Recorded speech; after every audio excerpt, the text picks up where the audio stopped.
Gülüm, itqina ketding sen tenha qayoqqa.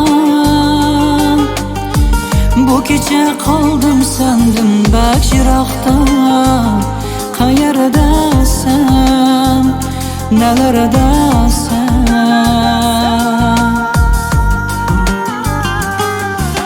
Ohoy, ko'ngilsiz sevgidan bo'lgan jiroq.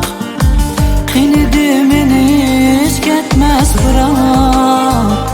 Aldaymasan yuragimni.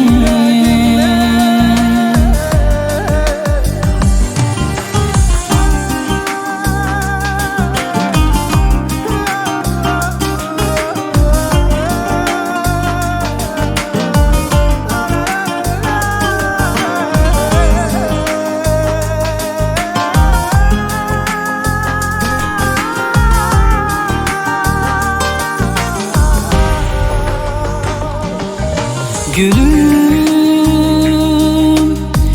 qiynama meni sen hasrat firoqdan.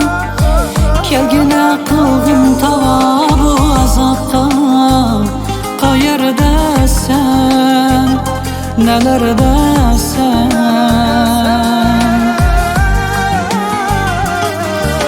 Ohoy, itqina nasamak ketdim yiroqqa. Bo'ldi qil qo'yma meni de azobga. Dilbarim sen, nelerdasan?